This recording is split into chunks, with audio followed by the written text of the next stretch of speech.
Olá, meus amigos, sejam muito bem-vindos ao canal Dr. Júlio Pínola. Eu sou o Dr. Júlio, neurologista, neurofisiologista clínico e médico do sono. Vocês desculpem, eu estou meio congestionado, com o nariz bastante congestionado, mas eu não posso deixar de fazer vídeos para vocês.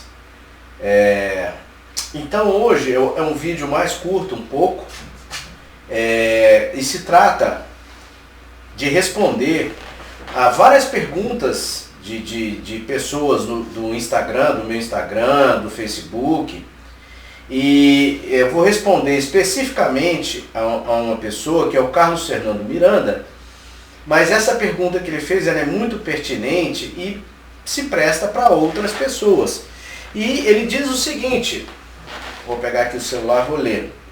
Não durmo há 10 dias, já fui a uma consulta médica do sono e esse médico do sono aumentou 100% a medicação para dormir, mas não consigo adormecer. Estou entrando em um ponto de loucura. Alguém pode me dar uma dica?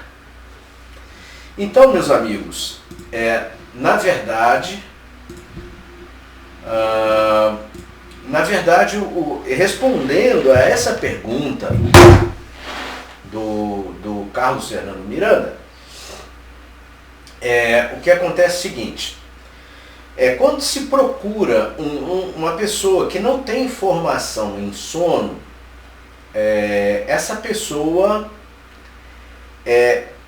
não sabe como investigar uma insônia e simplesmente sai prescrevendo remédio para dormir, não sabe o porquê está prescrevendo esses remédios, não sabe a ação desses remédios, não sabe efeitos colaterais desses remédios, não sabe a interação medicamentosa desses remédios, mas simplesmente prescreve. Para vocês terem uma ideia, há alguns anos atrás, uma das medicações mais prescritas pelos médicos era o Rivotril. O Rivotril ele é da classe dos benzodiazepínicos, são aqueles famosos faixa preta, né? São medicações que têm um poder hipnótico muito grande, têm um poder relaxante muscular muito grande. Então essas medicações, eu vou até complementar algumas outras pessoas que fizeram essa mesma pergunta e que usam o CPAP, ou seja, tem a apneia do sono. Essa medicação, ela piora bastante a apneia do sono. Para vocês terem uma ideia, o médico do sono que sabe o que está fazendo, o Rivotril, ele teria, assim, a grosso modo, apenas uma indicação dentro das doenças do sono. E a única que eu me recorde aqui, uma das poucas indicações que o Rivotril teria, seria na desordem comportamental do sono REM, que é uma doença do sono REM, o próprio nome diz, e cuja a medicação padrão ouro seria o Rivotril, mas quando o paciente tem apneia, a gente acaba tendo outras opções de medicação. Por quê? Porque aquele paciente que tem apneia do sono e que toma o Rivotril, ele vai piorar em muito a sua apneia do sono. Por quê? Porque o Rivotril é um excelente relaxante muscular. Eu estou dando o exemplo do Rivotril, mas isso se enquadraria a quase todos os benzodiazepínicos, ou se não todos os benzodiazepínicos. Tá? Eu não vou nem falar em faixa preta, porque tem medicação que não é benzodiazepínica e hoje é a faixa preta. Tá?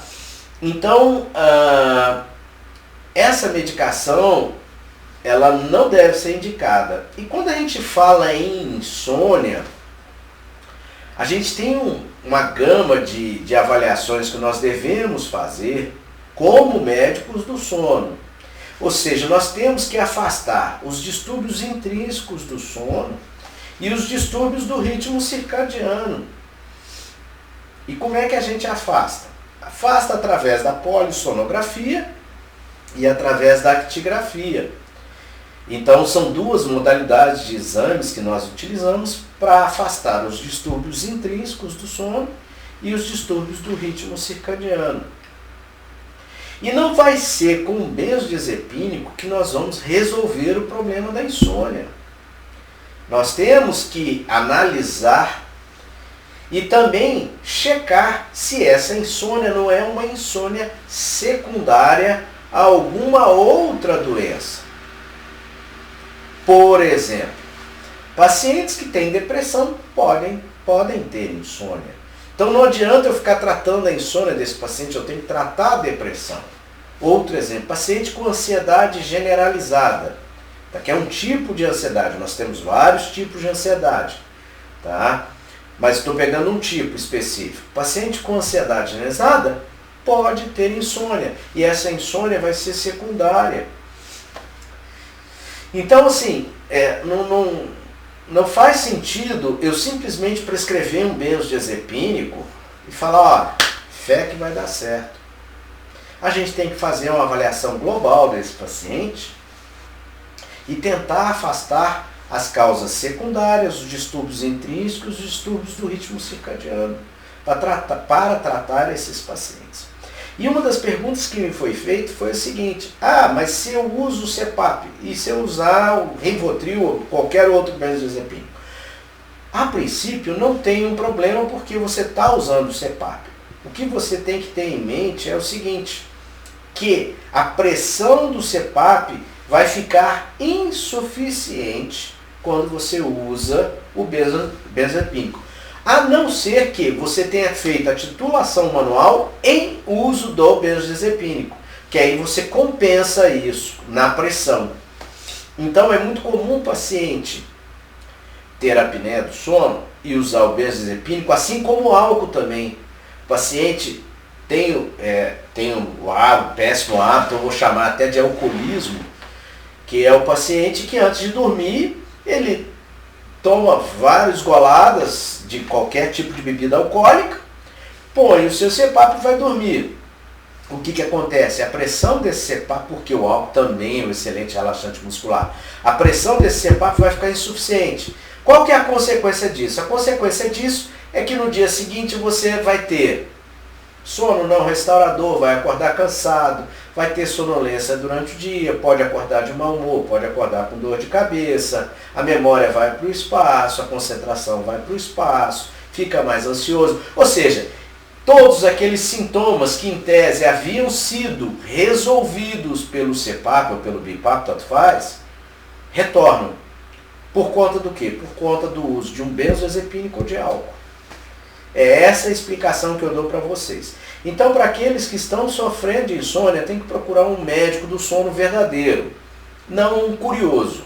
Hoje eu tenho visto muitos curiosos que se dizem médicos do sono, mas que na verdade eles acabam ali dando uma malandragenzinha, tratando uma apneia e já se intitulam médico do sono. Médico do sono, para mim, é aquele que conhece todas as vertentes do sono, não só a apneia. Tá?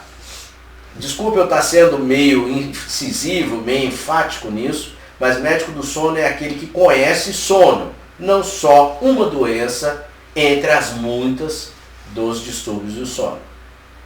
Então, meus amigos, hoje esse vídeo é um pouquinho mais curto, até pelo meu estado geral, que está meio precário.